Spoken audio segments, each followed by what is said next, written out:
하나님의 은혜가 오늘 예배 참석한 성도 여러분들이 함께 하시기를 예수님의 이름으로 축복합니다. 성경의 마지막 권, 마지막 장, 마지막 절인 요한계시록 22장 21절에 주 예수의 은혜가 모든 자에게 있을지어다. 이 축복, 주 예수의 은혜는 십자가의 시작과 끝을 포함합니다. 그것은 모든 자라고 했기 때문이죠. 인류 역사 가운데 모든 자에게 축복이 있을지어다. 그 시작은 예수님의 십자가로 시작이 됐고 그 마지막은 예수님의 재림으로 완성이 되기 때문에 그렇습니다. 2000년 전 우리 죄를 대속하신 예수님은 장차 다시 오십니다. 이 초림과 재림의 십자가의 시작과 끝이죠. 이렇게 주 예수의 은혜가 모든 자에게 있을지어다라는 주 예수의 은혜인 십자가의 시작과 끝, 초림과 재림을 믿는 자를 축복하고 있는 겁니다. 초림이 구원의 시작이요 재림이 구원의 완성이기 때문이죠. 우리는 2000년 전 나를 위해 십자가 죽으신 예수님을 믿습니다. 또한 다시 오셔서 십자가 구원을 완성하실 예수님을 믿습니다. 이 초림과 재림을 함께 믿어야 바른 신앙이 되는 것이죠. 그 바른 신앙을 주 예수의 은혜가 모든 자들에게 있을지어다라고 축복을 하고 있는 겁니다. 계시록 22장 20절에 이것들을 증언하신 이가 이르시되 내가 진실로 속히오리라 하시거늘 아멘 주 예수여 오시옵소서라고 했습니다. 예수님은 내가 진실로 속히오리라고 하셨죠. 앞으로 다시 오신다는 겁니다. 재림을 강조하여 약속하신 것이죠. 이에 유야는 아멘 주 예수여 오시옵소서라고 하다고 했습니다. 그리고 주 예수의 은혜가 모든 자에게 있을지어다라고 축복을 한 거죠. 이렇게 말씀을 연결해 봐도 주 예수의 은혜는 십자가의 시작인 예수님의 초림과 십자가의 끝인 예수님의 재림을 함께 축복하고 있는 것임을 확인할 수 있습니다. 성경 마지막 구절에 아멘 주 예수여 어서 오시옵소서 주 예수의 은혜가 모든 자에게 있을지어다라는 축복한 것은 우리에게 예수님의 초림과 함께 재림의 신앙을 갖는 것이 온전한 성도임을 말씀하고 있는 겁니다. 언제 다시 오신다고 날짜를 못 받고 오시겠다고 하신 것이 아닙니다. 언제라고 말씀하지 않고 내가 진실로 속히 오리라고 하셨기 때문에 모든 교회 시대의 성도들은 그날 예수님을 맞이할 준비를 항상 해야 하는 것이죠. 예수님의 초림과 재림을 믿고 다시 오실 예수를 맞이할 준비하는 여러분에게 주 예수의 은혜가 있을지어다 축복이 지금 임한 줄로 믿습니다. 성경은 이렇게 마지막 종착지인 종말에 다시 오실 주님을 맞이하기까지 우리에게 주신 축복의 말씀인 거예요. 성경은 구원과 심판에 관한 책입니다. 예수님을 영접한 택자는 구원은 하나님의 계획 가운데 끝까지 이루어 가십니다. 반면 마지막까지 거역한 불신자와 하나님을 떠난 성도 배교자들은 심판을 받게 되는 거죠. 이 두 주제 구원과 심판의 결말은 예수님의 재림으로 이루어집니다. 그래서 재림은 곧 종말인 거죠. 예수님이 다시 오시는 날 재림 때 이루실 십자가의 구원의 완성과 심판의 최종의 말씀이 요한계시록입니다. 계시는 헬라어로 아포칼리시스입니다. 그 뜻은 베일이 벗겨졌다라고 하는 겁니다. 숨겨진 비밀이 아니고 공개되었다라고 하는 거죠. 그러므로 하나님은 계시록을 알게 하셨고 우리들은 계시록을 알아야 됩니다. 우리는 창세기를 통해 하나님의 창조를 알고 있습니다. 태초에 천지를 하나님께서 창조하셨을 때 이를 직접 본 사람은 아무도 없습니다.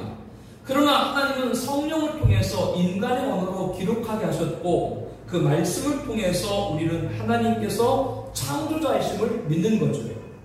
창세기가 시작이라면 계시록은 마지막입니다. 인류의 종말을 알 자는 아무도 없습니다. 그것은 하나님만이 아시는 겁니다. 그러면 하나님께서는 지구의 마지막 시간을 모르게 하셨을까요? 아닙니다. 하나님은 인간의 역사의 처음은 창세기를 통해서 그 마지막을 계시록을 통해서 알게 하신 겁니다. 그 이유는 무엇입니까? 우리를 구원하기 위함이죠. 처음부터 마지막까지 하나님은 자기 백성을 구원하는 것이 첫 번째입니다. 태초에도 종말에도 하나님은 자기가 택한 백성이 멸망받지 않고 구원받기를 원하세요. 그래서 창세기부터 계시록까지 성경을 주신 겁니다. 계시는 닫힌 것이 아니라고 했습니다. 열린 것이라고 했습니다. 베일이 벗겨진 겁니다. 우리에게 알게 하신 겁니다. 창조부터 종말까지 모든 비밀이 계시를 통해서 완전히 드러났습니다. 그것이 바로 예수 그리스도의 계시라고 말씀하는 것이죠. 예수 그리스도의 계시라 이는 하나님이 그에게 주사 반드시 속히 일어날 일들을 그 종들에게 보이시려고 그 천사를 그종 요한에게 보내어 알게 하시는 것이라. 계시록 1장 1절입니다. 예수 그리스도의 계시라는 것은 계시의 주체가 예수님임을 말씀하고 있는 것이죠. 그 계시를 받을 대상자는 종들입니다. 그러므로 주의 종들은 두말할 필요 없이 이 말씀을 받아야 마땅한 겁니다. 그렇지 않으면 징후유기입니다. 주의 종들은 때를 알았다야 합니다. 지금 시대에 어떤 경성을 하고 무엇을 준비해야 되는지 알아야 되는 것이죠. 마태복음 24장 42절 44절 말씀을 함께 보겠습니다. 그러므로 깨어있으라. 다같이 봅니다. 그러므로 깨어있으라. 어느 날에 너희 주가 임할는지 너희가 알지 못함이라. 너희도 아는 바니 만일 집주인이 도둑이 어느 시간에 올 줄 알았더라면 깨어있어 그 집을 뚫지 못하게 하였으리라. 이러므로 너희도 준비하고 있으라. 생각하지 않을 때 인자가 오리라. 예수님은 깨어있으라고 하십니다. 어느 날에 너희 주가 임하는지 너희가 알지 못함이라고 했습니다. 어느 날인지 알 수 없지만 너희 주가 임한다고 했습니다. 그러므로 우리는 어떤 자세를 해야 돼요? 깨어있는 것이죠. 항상 경성에 있는 것이죠. 항상 말씀과 기도로 무장하는 것이죠. 예수님이 가까이 오심을 알지 못하고 세상에 빠져 멸망에 이를 수밖에 없는 엄중한 선포입니다. 이에 대해 예수님은 비유를 들어서 깨우쳐주고 계신 거예요. 만일 집주인이 도둑이 어느 시각에 올 줄 알았더라면 깨어있어 그 집을 뚫지 못하게 하시라 라고 하는 것이죠. 이 말은 깨어있으면 도둑이 와도 그 침입을 막을 수 있습니다. 그러나 깨어있지 못하면 도둑이 노력질을 해도 속수무책으로 당할 수밖에 없습니다. 데살로니가전서 5장 1절 이하에 형제들아 때와 시기에 관하여는 너희에게 쓸 것이 없음. 주의 날이 밤에 도둑같이 이룰 줄을 너희 자신이 자세히 알기 때문이다. 그들이 평안하다 안전하다 할 그때 임신한 여자에게 해산의 고통이 이른같이 멸망이 갑자기 그들에게 이르리니 결코 피하지 못한다. 형제들아 너희는 어둠에 있지 아니하며 그날이 도둑같이 너희에게 임하지 못하리라. 이것은 예수님이 도둑이란 말이 아닙니다. 비유입니다. 즉 경성하지 못한 자에게는 주님이 도둑같이 오신다는 것이죠. 그러나 경성한 자에게는 기쁨으로 영접하는 것입니다. 그래서 마태복음 24장 44절에 이러므로 너희도 준비하고 있으라. 생각하자는 때에 인자가 오리라 라고 하신 겁니다. 이러한 예수님의 명령을 받은 주의 종이 되라고 충성된 지혜 있는 종이 되라고 말씀을 하고 있죠. 우리 마태복음 24장 45절 46절 말씀 함께 보겠습니다. 충성되고 지혜 있는 종이 되어 주인에게 그 집사람들을 맡아 때를 따라 양식을 나눌 자가 누구냐. 주인이 올 때 그 종이 이렇게 하는 것을 보면 그 종이 복이 있으리라.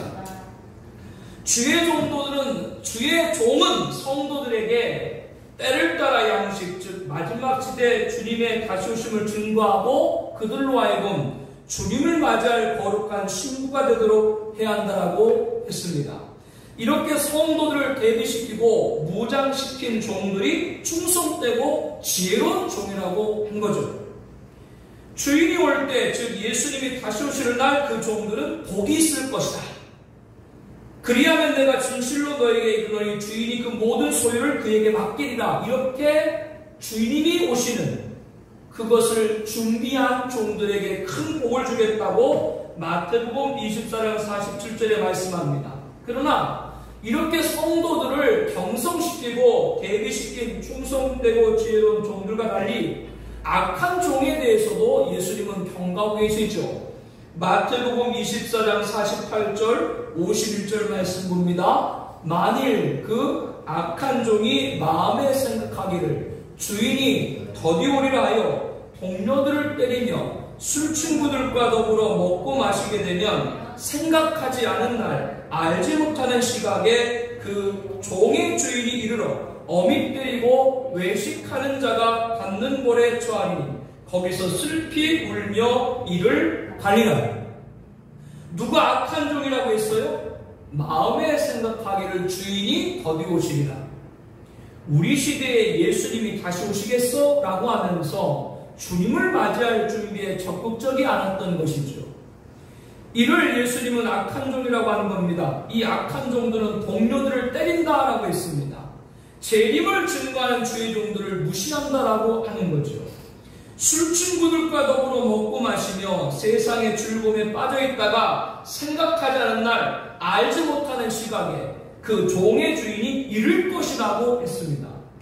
그들의 최종은 불신자들이 받은 형벌과 똑같습니다. 어미 때리고 외식하는 자가 받는 벌에 처하리니 거기서 슬피 울며 이를 갈리라. 악한 종, 주오심을 준비시키지 못한 종들이 처할 최종의 모습입니다.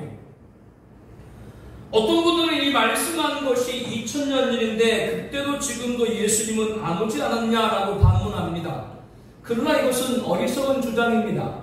예수님은 어느 날 날짜를 명시하지 않고 오신다라고 말씀하지 않으시고 오신다라고 하셨기 때문에 이 말씀의 의미는 어느 시대를 사는 성도는 항상 경성하여 주님의 오심을 맞이하는 대비를 하는 성도가 예수님이 원하시는 성도임을 가르쳐주고 있는 것이죠. 그러므로 어느 시대를 살던 모든 성도는 이 말씀을 받아야 됩니다. 더더욱 우리가 살고 있는 시대는 안 믿는 자들도 마지막 시대라고 하는 시대에 살고 있습니다. 그러므로 예수 그리스도에 계시다 이런 하나님이 그에게 주사 반드시 속히 일어날 일들을 그 종들에게 보이시려고 그의 천사를 그 종 요한에게 보내 알게 하신 것이다. 예수 그리스도에 계시라는 것은 계시의 일체가 예수님임을 말씀하고 있습니다. 그 계시를 받을 대상을 그 종들이라고 했습니다. 그러므로 주의 종들은 충성되고 지혜로운 종이 되어야 되지 악한 종이 되어서는 안 되죠. 주의 종들은 두말할 필요 없이 이 말씀 계시록을 받아야 마땅한 겁니다. 이 종들이 목회자들은 두말할 나위 없고 평신도들도 반드시 들어야 합니다. 사도 요한은 이 계시를 반모섬에서 받았습니다. 계시록 1장 9절 말씀에 하나님의 말씀과 예수를 증언하였으므로 말미암아 반모란 섬에 있었더니 당시 로마 황제 도미티안의 박해로 유배당한 상황을 말하고 있는 것이죠. 이곳에서 주의 날에 내가 성령에 감동되어 내 뒤에서 나는 나팔소리 같은 큰 음성을 들었다고 10절 계시록 1장 10절에 증언하고 있습니다. 이 계시의 진원지가 하늘임을 밝히고 있는 것이죠. 내가 성령에 감동되어 내 뒤에서 나는 나팔소리 같은 큰 음성을 들었다. 말씀이 그것을 뒷받침하고 있습니다. 우리는 요한이 하나님으로부터 받아 기록하여 정경 66권이 된 계시록 외에 그 어떤 말에 따라서는 안 됩니다. 성경 외에 쉽게 마음이 흔들리거나 두려워하거나 하지 말아야 된다고 말씀하고 있습니다. 계시록 외에 다른 곳에서 마지막에 관한 종말에 관해 주의 재림에 관해 들으려서는 안 됩니다. 그리고 요한이 받은 이후 계시록은 임봉된 책이 아닙니다. 내가 말하되 이 두루마리 예언의 말씀을 임봉하지 말라 때가 가까우니라고 계시록 22장 10절에 예수님 말씀하고 계시죠. 지금 계시록은 읽혀져야 되고 들려져야 되고 지켜야 됩니다. 재림의 날짜를 알라고 주신 것이 아닙니다. 어떤 이들은 계시록을 연구 좀 했다고 자기가 재림의 날짜를 안다느니 심지어는 자기가 재림 예수라 말하는 이들이 있습니다. 그러나 그것은 100% 가짜고 이단입니다. 계시록은 그날이 가까이 올 시대적 징조를 통해 보고 깨어 대변하는 것이죠. 밝혀주신 계시에 어두운 자가 돼서는 안 됩니다. 개봉된 계시록을 다시 임봉하여 성도들 눈과 귀가 멀어서도 안 됩니다. 이 예언의 말씀을 읽고 듣고 지키는 자의 바늘에 서서 예수님 재림의 소망을 가지고 그날을 위해 준비하는 친구가 되어야 하는 것이죠. 오늘 본문 계시록 1장 3절에 때가 가까움이라 라고 있습니다. 때!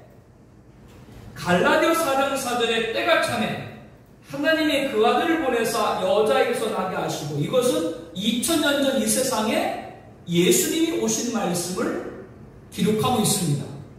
때, 하나님이 정한 때. 그와 같이 하나님이 정한 시간에 예수님을 이 세상의 심판자로 보내신다고 하는 것이죠. 그 때가 가깝다라고 말씀을 합니다. 하나님이 정하신 날 재림은 이루어집니다. 인간의 시간으로 다시 오시는 예수님, 인간의 역사로 다시 오시는 예수님을 맞이하는 순간이죠. 이 전혀 다른 두 영역의 시간, 하나님의 시간과 인간의 시간, 이 안에 초림과 재림, 계시를 통해서 우리에게 알게 하신 거예요. 그러면서 가깝다라고 하신 겁니다. 다른 분이 아닌 그날과 그때에 대해서 모른다고 하신 예수님께서 말씀을 하고 있는 거죠. 이것은 어느 시대건 재림 이전까지 모든 성도들에게 해당됨을 가르쳐주고 있습니다. 시기를 모르는데도 매우 가깝다고 하셨기 때문입니다. 이는 전교의 모든 성도들이 재림 소망 가운데 살아가기를 원하신다라고 하는 뜻이죠. 그 근거를 열처녀 비유를 통해서 알 수 있습니다. 슬기로운 5처녀와 달리 미련한 5처녀들은 기름을 준비하지 못했습니다. 그것은 세속화된 신앙을 말합니다. 재림신앙의 중요한 것 중에 하나는 세상에 미련을 두지 않는 것이죠. 세상의 마음이 빼앗겼기 때문입니다. 여러분 지금 마음을 잘 보셔야 돼요. 여러분 마음 안에 주인이 누구세요? 예수님이셔야 되는데, 여러분 마음에 다른 게 앉아있으면 지금 세상에 빼앗기는 거예요. 누구와 같이? 미련한 5처녀 같이. 뭐를 준비하지 못했다고요? 기름을 준비하지 못했다고요. 재림신앙의 중요한 것을 잃어버리고 세상에 미련을 뒀다 그 말이에요. 그러므로 예수님께서는 열처녀 비유를 통해서도 깨어있으라 너희는 그날과 그때를 알지 못하리라고 말씀하는 거죠. 바로 우리들에게 주시는 말씀입니다. 그분이 더디오리라 생각하고 세상 일에 전념하고 분주해서는 안 됩니다. 악한 종이 되어서는 안 되죠. 항상 경성하며 기도하며 성결한 생활과 열매 맺는 신앙을 명령할 것입니다. 이것이 우리들을 강조해주고 있는, 그래서 충성되고 지혜로운 종이 되라고 하는 겁니다. 예수 그리스도의 계시로 하나님의 종들에게 보이시려고 천사를 요한에게 보내어 알게 하셨다. 계시의 분은 하나님, 계시는 예수님, 전달자는 천사, 대필자는 요한, 대언자 증거할 자는 종들, 하나님의 종들, 수신받을 자는 성도죠. 그러므로 주의 종들인 목회자들이 먼저 읽고 평신도들에게 전해줘야 됩니다. 그러므로 예언의 말씀을 읽는 자와 듣는 자와 지키는 자가 복이 있다라고 3절에 말합니다. 목사들은 계시록을 쉽게 풀어서 성도들이 깨달을 수 있도록 전달해야 된다라고 하는 뜻이죠. 목회자가 정독하여 교수하지 않으면 평신도들을 학습하여 실천할 수가 없는 것입니다. 평신도들은 받는 수동적이고 목회자들은 주는 하달자라는 것이 아닙니다. 하나님의 종들이 무장하지 않고는 성도들이 무장할 수 없다는 말이죠. 목회자와 평신도의 수직적 관계를 말하는 것이 아닙니다. 목회자와 평신도는 수직적일 수가 없어요. 수평적이죠. 단 수평적인 관계의 질서를 말씀을 드리는 겁니다. 하나님이 교회에 중에 몇 줄을 세우셨으니 첫째는 사도요, 둘째는 선자요, 셋째는 교사요 라고 말씀합니다. 목회자들이 먼저 주를 맞이할 준비된 충성되고 지혜로운 종이 되어야 됩니다. 그래야 평신도들도 충성되고 지혜로운 종이 될 수가 있는 것이죠. 요한계시록 22장 18절 19절 말씀을 함께 보겠습니다. 내가 이 두루마리 예언의 말씀을 함께 봅니다. 내가 이 두루마리 예언의 말씀을 듣는 모든 사람에게 증언하노니 만일 누구든지 이것들 외에 더하면 하나님이 두루마리 기록된 재앙을 그에게 더하실 것이요 만일 누구든지 이 두루마리 예언의 말씀에서 제하여버리면 하나님이 두루마리 기록된 생명나무 및 거룩한 성에 참여함을 제하여 버리시리라. 계시록을 주의하고 강설하는 자들에게 주의 깊고 세심해야 됨을 가르쳐주고 있습니다. 그러나 덮어두는 건 죄라는 걸 알아야 돼요. 그거를 명심해야 됩니다. 읽는 자에게는 알게 하셨다라고 하는 걸 믿어야 돼요. 성령께서 깨닫게 할 줄로 믿습니다. 읽어야 되는 복이죠. 두 번째는 무슨 복이에요? 듣는 자의 복입니다. 이것은 하나님으로부터 직접 듣는 것이 아닙니다. 방금 말씀드린 대로 주의 종들을 통해서 성도들에게 들려주시는 것이죠. 계시록을 상징하는 작은 두루마리를 가지라고 했을 때 달라, 즉 갖다 먹어버리라 라고 했습니다. 주셨지만 강청의 자세가 있을 때 소유하게 되는 거죠. 갖다 먹어버리니 입에는 꿀같이 달아 먹은 후에 배에서는 쓰게 되었다고 했습니다. 종말의 비밀이 너무나도 귀한 것을 알게 되었으니 실천하기가 쉽지가 않은 것입니다. 그러나 시대적 소명에 복종할 때 많은 백성과 나라와 방언과 임금에게 다시 예언하리라를 감당할 수 있게 된다고 하는 겁니다. 예언의 말씀이 성도들에게 들려지기까지 과정을 알게 하시는 것이죠. 환상이나 천성으로 보고 듣는 것이 아닙니다. 우리 모두 말씀을 알게 해달라는 간청한 갖다 먹어버리는 배움이 있어야 됩니다. 기도를 하세요. 하나님 말씀을 바로 알게 해달라고 기도하세요. 그리고 묵상을 하세요. 그리고 설교에 정총을 하세요. 입에는 꿀 주옥 같은 계시지만 배에는 현실의 거부를 이기고 증거할 때 우리들이 듣게 되고 계시록을 듣고 있는 성도들도 듣게 될 겁니다. 전파하는 자가 없이 어찌 들으려라는 말씀을 재림의 메시지에도 예외일 수가 없는 거죠. 누군가 전파를 해야 돼요. 그게 우리가 해야 될 일이죠. 그 자가 충성되고 지혜로운 종이고 그에게 주인이 모든 소유를 맡기리라 라고 복을 반드시 분명히 확실하게 약속해 주셨습니다. 세 번째는 그 가운데 기록한 것을 지키는 자의 복입니다. 읽고 듣는 자의 결과죠. 목회자가 읽고 전하면서도 지키는 일을 못한다면 거짓 선자가 될 수 있습니다. 성도들 역시 그렇다면 미련한 바저터널 같이 후사년만 대환란에 떨어지게 된다는 걸 알아야 돼요. 예수님께서 듣고 행하지 아니하는 자는 주추 없이 흙 위에 집 지은 사람 같으니 탕류가 부딪히니 집이 곧 무너져 파괴됨이 심하리라고 누가복음 6장 49절에 말합니다. 한번 허물어지기 시작하면 걷잡을 수 없다는 것을 알아야 됩니다. 한국교회는 2014년 교황 방문 전후로 WCC 총회, 신앙 직제, 종교의 평화회 등이 연속적으로 개최되었습니다. 이 자리의 핵심은 종교다원주의입니다. 여기에 참여한 개신교 인사들이 이 예언의 말씀을 지키는 자라 할 수 있을까? 이들로 인해서 한국교회는 급속히 기울어가기 시작하고 있습니다. 다른 이로서는 구원을 받을 수 없나니 천하 사람 중에 구원을 받을 만한 다른 이름을 우리에게 주신 일이 없습니다. 우리에게 유일한 구원자는 예수님 한 분뿐인 줄로 믿습니다. 그런데 이것을 부정하고 다른 종교도 구원이 있다라고 말하는 것이 종교다원주의인데 이 일을 앞장서는 자들이 교회 안에 목사님 가운데도 있다라고 하는 거예요. 예수만이 구원자라는 진리 사실은 계시록에서도 정점이에요. 계시록의 정점 뭐라고요? 오직 예수입니다. 읽고 듣기는 자만이 할 수 있는 것이죠. 그 성도가 인력사 단 한 번 재림하시는 예수를 영접하는 가장 큰 복을 받게 될 줄로 믿습니다. 본문을 통해서 우리는 분명히 해야 될 것이 있습니다. 계시록의 주제입니다. 계시록의 주제가 무엇인지를 알아야 됩니다. 초두에 때가 가깝다라고 3절에 말씀하고 있죠.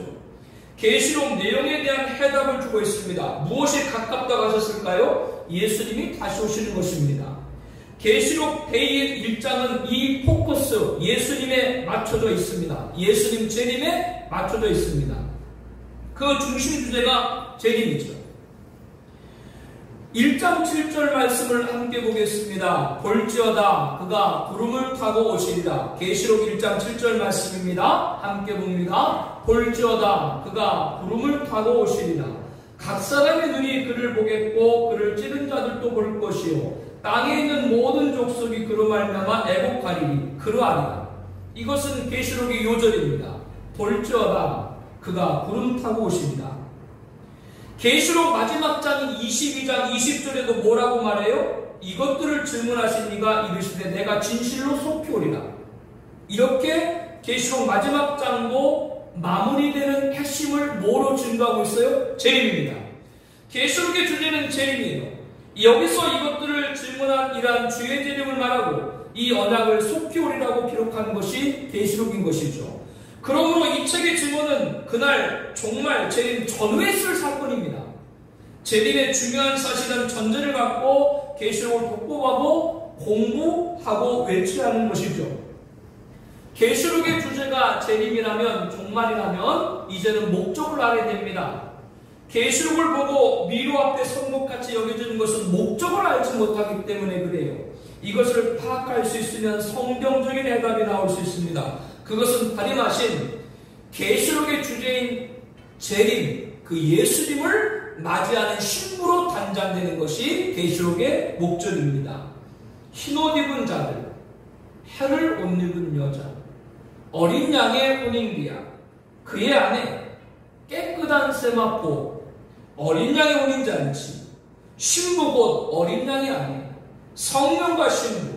계시록에는 신부에 관한 말씀의 상당수입니다. 모든 성도들이 재림에 대한 소망으로 살아가게 하고 그들에게 신부 옷을 입혀주시겠다는 신랑의 러브레타가 계시록인 것이죠. 교회는 예수님의 신부임을 잊지 말라는 것이 목적입니다. 신부가 자기 보석으로 단장한 것 같게 하셨습니다. 신부의 보석은 구원의 옷, 공의의 겉옷이라고 이사야 61장 10절에 말합니다. 구원은 예수님 믿음으로 누구나 얻는 하나님의 선물이죠. 그러면 공의의 옷은 무엇인가? 예수 믿는 사람들이 입는 공의의 옷은 무엇인가? 어느 누구에게도 예수님은 나의 구원자입니다라고 고백하는 사람이 공의의 의도, 이 신부된 옷을 입은 자의 고백이고 모습이고 그것이 빈 거예요. 적그리스도 앞에서도 우리는 예수님이 나의 구원자입니다. 순교의 순간 앞에도 예수님은 나의 구원자입니다. 그 사람이 공의의 옷을 입은, 신부의 옷을 입은 신랑 예수님을 맞이할 신부로 단장한 자라라고 하는 거예요. 이것이 진리를 끝까지 사수한 교회요, 신랑을 맞이할 최고의 축복인 신부로 단장되는 겁니다. 여러분, 누구나 예수님 믿으면 구원받지만 누구나 예수님을 영접하는 건 아니에요. 재림 예수님을 누구나 영접하는 건 아니다 라고 하는 겁니다. 공의의 옷이 뭐라고 그랬어요? 신부의 옷. 그 공의의 옷, 신부의 옷이 뭐라고 그랬어요? 누구 앞에도 예수님이 나의 구원자입니다 라고 고백하는, 그것이 바로 신부 단장의 빈 거다 라고 하는 거예요. 계시록의 주제가 재림이고 계시록의 목적은 재림 예수님 신랑을 맞이할 신부로 단정하는 것이고, 그러면 계시록의 정정은 무엇인가? 그것은 가짜 신랑을 맞이하지 말라라고 하는 겁니다. 신부는 신랑을 기다려야 하는 것이죠. 바다에서 올라온 짐승으로 상징된 적그리스도는 종말의 최대 징조입니다. 이 자는 용, 사탄으로부터 권세를 받아 종말세 7년 안에 중 후사년 반인 40달 동안 인류를 폭종으로 지배하며 성도들과 싸워 이기고 살육을 자행합니다. 그러나 종말세 7년 안에 시점에 지구를 위기 가운데서 평화조약을 체결하죠. 전사년만 동안은 세계 영웅으로 유대인에게는 메시아로 추앙을 받게 됩니다. 이때 그자의 정체를 어떻게 보냐에 따라서 진리를 사수하는 촛대교가 될 것인가, 배교에 무너진 음녀교회가 될 것인가로 나누게 됩니다. 성령이 불타오르는 깨어있는 촛대교회는 적그리 정체를 알고 그자 정체를 만방에 알리고 따르지 않을 것입니다. 그러나 배교에 물든 음녀교회는 적그리스도의 우상을 만들고 경배하며 결국에는 적그리스도가 되는 짐승표를 받게 될 것입니다. 그 결과 불과 유황 고난 받게 되는 영멸이라고 말씀하죠. 이를 밝히 증거할 자가 마태복음에는 지혜롭고 충성된 종, 계시록에는 14만 4천 두 증인으로 예언되어 있습니다. 이에 반해서 짐승을 따르도록 미혹할 자가 땅에서 올라온 짐승, 거짓 선지자, 그리고 많은 물리, 종교 다원주를 행할 음료라고 계시록은 예언하고 있죠. 지금도 많은 거짓 선자들이, 많은 음료들이 교회 안에서 예수님 외에 구원자가 있다고 전파하고 있습니다. 이 치열한 영적 전쟁에서 충돌하게 될 두 세력 가운데 교회는 종말의 사명자를 따라서 진리를 사수해야 됩니다. 절대 덧그릇을 추종하면 안 됩니다. 지금 배교에 빠지지 말아야 됩니다. 배교는 영적인 눈을 어둡게 하는 것이죠. 신랑 예수가 아니라 다른 것을 자꾸 보게 하는 것이죠. 경성해야 됩니다. 이것이 계시록의 경종입니다. 계시록의 주제는 재림입니다. 목적은 재림 예수를 맞이할 신부로 단정되는 겁니다. 경종은 가짜 신랑 적그리스도 다른 우상 따르지 말라라고 하는 거예요. 그러면 지금부터 뭐 하지 말아야 돼요? 배교에 빠지지 말아야 돼요. 절대 교회를 떠나지 말아야 돼요. 이것이 예수님의 신부입니다. 서울 강동구에 등록교인 10만여 명에 달하는 초대형 교회가 있습니다. 이 교회는 부자 세습으로 큰 논란에 휩싸였죠. 교회 설립자로 은퇴한 원로 목사 아들을 담임 목사로 청빙했고, 이러한 행위는 교회가 속한 총회 헌법에 위배가 됐습니다. 이를 반대한 단체들과 신학대학원생들에게 강력한 반발을 샀죠. 교회가 속한 노예는 첫 번째 재판에서는 부자 세습이 절차상 문제가 없다고 판결했습니다.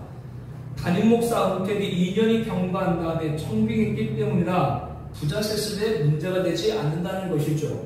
그러나 재심에서는 헌법에 위배된다는 판결을 내렸습니다. 그래서 교회 측이 이에 불복 총회에 3심을 요청을 했죠. 이에 고단에서는 수습 전권위원회를 만들어 대책을 총회 기간에 발표하도록 했습니다. 결과는 원로 목사가 은퇴한 뒤 5년이 경과된 뒤에는 아들을 청빙할 수 있다라고 했습니다. 이것은 헌법에 위배되는 수습안이었기 때문에 법을 일시적으로 잠재운 결정입니다. 그리고 이 사안에 대하여 교회법과 세상법에 제소할 수 없다, 이렇게 초법적인 수습안을 총대들이 압도적으로 가결했죠. 사실상 부자 세습을 인정한 겁니다. 그 직전 총회 때만 해도 대수의 총대들이 교회 부자 세습을 강력히 반대했는데, 이후 총회 총대들이 찬성으로 바뀐 데에는 지난 수년간 이 문제로 여러 어려움을 당한 그런 피로감도 있겠지만, 해당 교회 원로 목사님이 총회 대회 일에 신상 발언이 큰 영향을 미쳤다는 견해가 우세합니다. 그분은 많은 총대 원들 앞에서 하소연을 했습니다. 총회를 나가라고 하는데 가만히 보니 우리 교회가 갈 곳이 없습니다. 우리가 갈 곳이 없고 어디 받아줄 데도 없으니 이 총회에 남아서 총회를 어머니처럼 섬기고 사하나교회를 형제처럼 섬길 수 있도록 도와달라고 했습니다. 성도 10만 명을 이끄는 분의 발언입니다. 우리나라 사람들에게는 온정주의가 있습니다. 상대가 읍소하면 마음이 약해지는 것이죠. 더욱이 그리스도인들은 감싸야 된다는 걸 배웠습니다. 화해해야 된다는 걸 배웠습니다. 그리고 법보다 수습하는 데 힘을 먼저 모으죠. 성도 여러분, 여기서 우리는 그 총회 결정이 잘했다, 틀리다보다 법보다 앞설 수 있는 수습한 타협, 이 타협에 여러분들이 잘 주목을 해야 됩니다. 이것은 어디까지 발전될 수 있습니까? 진리보다 일치를 우선할 수 있다고 하는 것이죠. 일치가 되는 일이라면, 하나가 되는 일이라면 진리를 잠시 잠재워도 되지 않느냐라고 생각을 하는 것이죠. 오늘 아침에 주일 묵상 말씀을 보신 분들은 알 것입니다. 말이 하나고 글이 하나가 되니까 사람들이 힘을 모아서 어떻게 했어요? 벽돌을 붓고 역청을 개발하는 기술을, 성읍과 탑을 쌓고 그 문명으로 하나님이 있는 하늘까지 오르도록 했죠. 하나가 되는 건 좋은 일인데 하나님 앞에 하나가 되는 것이 아니라 하나님을 대적하는 데 하나가 됐던 것이 바벨탑 사건이죠. 그와 같이 하나가 되는 건 참 좋은 일인데 진리를 잠시 뒤로하면서까지 하나 되어야 된다라고 하는 건 우리들이 성경적인 하나가 아니라고 하는 것이죠. 우리에게 진리는 무엇입니까? 예수님입니다. 그분만이 우리의 유일한 구원자입니다. 그런데 일치를 앞세워서 다른 구원자도 있다라고 할 수 있습니까? 온종주의에 빠져서 다른 종교도 받아들인다 라고 할 수 있습니까? 타협과 평화를 이슈로 이교의 지도자들을 교회 강단에 세울 수가 있습니까? 부자 셋은 문제를 처리한 모 교단의 수수관을 보면서 온종주의, 화해, 일치, 타협, 평화 등 이것 가지고 진리마저 변개시키는 대로 발전시킬 수 있다는 점을 바로 알아야 됩니다. 그것은 예수님이 말씀하신 악한 종이 되는 것이죠. 그리고 한 가지 해당 교회 부자 셋은 문제보다 더 우려를 갖고 있는 것이 있습니다. 그것은 그 교회 원로 목사는 2013년 WCC 총회를 부산에 유치하는데 모든 역량을 동원한 최고의 책임자였습니다. WCC는 말이 세계 교회협의회지 모든 종교를 아우르는 단체입니다. 더 쉽게 설명하면 모든 종교를 교회와 같은 위치에 올려놓는 단체입니다. 이 집단은 타종교는 물론이고 강신술, 초원술, 신내림 이 무속인들까지도 개폐식의 행사를 벌이고 있죠. 이것이 어떻게 교회입니까? 다른 종교의 구원을 인정하는 것이 당연시되고 있습니다. 이러한 대회를 성경적으로 열게 한 장본인이 방금 그 문제가 불거진 교회의 원로 목사죠. 그리고 그의 아들은 WC 대표단을 교회로 초청해서 대표로 감사 인사를 하기도 했습니다. 성도 여러분, 부자 세습이 잘했다 틀렸다를 논하는 것보다 우리는 심각하게 생각해야 될 것이 있습니다. 용서받을 죄가 있고 용서받지 못할 죄가 있습니다. 부자 세습이 큰 문제를 일으키고 있습니다. 그로 인해 해당 교회만 아니라 한국교회 전체에 엄청난 손실을 가져오고 있습니다. 그러나 부자 세습이 잘못되었다면 그것은 회개하면 용서받는 것입니다. 그렇지만 예수님 외에 구원자가 있다는 것은 용서받을 수가 없는 거예요. 이것도 지금은 회개하면 용서받을 수 있습니다. 그러나 지금 교회 시대에 회개하지 않고 배교에 빠져서 종말 시대에 적그리스도 통치를 받고 그자가 주는 짐승표를 받으면 용서받을 수가 없는 겁니다. 그때는 교회 시대, 은혜 시대가 지나고 적그리스도 시대가 되기 때문이죠. 어느 문제가 불거졌을 때 세상이 보는 시각과 우리의 시각은 달라야 됩니다. 정말 더 큰 문제가 무엇인지 영적으로 분별해야 됩니다. 예수 부인하는 것은 그 어떤 죄보다 비할 데 없는 가장 큰 죄예요. 용서받을 수 없어요. 그러므로 이를 경성하고 대비해야 될 계시록을 우리는 듣고 배워하는 것이죠. 저러한 일을 벌이는 이유는 계시록을 연구하고 증거하지 않기 때문에 예수님 말고 구원자가 있다 그런 말을 그렇게 하는 거예요. 종말이 어떻게 될지 모르니까. 마지막을 모르니까 저러한 일 서슴없이 간다라고 하는 겁니다. 이러한 배교 시대를 사는 저와 여러분은 이것을 읽고 진리를 끝까지 사수해야 됩니다. 그리고 우리 생에 예수님 오신다면 그를 맞이하는 신부가 되어야 됩니다. 신부는 절대 배교에 빠져서는 안 됩니다. 볼지어다 그가 구름을 타고 오시리라. 각 사람이 눈이 그를 보겠고 그를 찌른 자들을 볼 것이요 땅에 있는 모든 족속이 그로 말미암아 애곡하리라 그러리라. 구름을 타고 오시리라. 심판주로서 어미와 영광을 말합니다. 번개가 동편에 나서 서편에 번쩍인 같이 하늘로부터 불꽃 가운데 마태복음 24장 27절 데살로니가서 1장 7절에도 재림하신 예수님의 영예로움에 대해서 말씀하고 있습니다. 볼지어다 믿는 자는 안 믿는 자는 재림을 사모하는 자는 무관심하던 자는 다 예수님의 재림을 보게 될 겁니다. 계시록 6장 15절 이하의 땅의 임금들과 왕족들과 장부들과 부자들과 강한 자들과 모든 종과 자유인 불과 산들 바위들에 쏘아 산들의 바위에 말하되 우리 위에 떨어져 보좌 반드시 얼굴에서 그 어린 양의 진노의 소리를 가리라. 그들의 진노의 큰 날 이르렀으니 누가 내게 서리요 주구밖에 행성 별사에 짙을지라도 거기서 끌어내리리라. 그들은 모두 재림 예수님의 영광을 보게 될 것입니다. 그러나 한 사람은 그 영광에 참여한 거룩한 자가 될 것이고 한 사람은 재림 주의 심판에 받아 멸망하게 될 것이죠. 예수님의 재림은 역사적으로 이루어질 사실이며 이를 막을 자가 없는 것입니다. 그러므로 오늘 우리들은 어떻게 됩니까? 미련한 다섯처나 같이 기름을 준비하지 못하고 졸며 자는 세속화된 신앙을 가져서는 안 됩니다. 여러분 마음에 누구만 있어야 돼요? 예수님이 있어야 돼요. 그거 뺏기면 세상에 미련 보여요.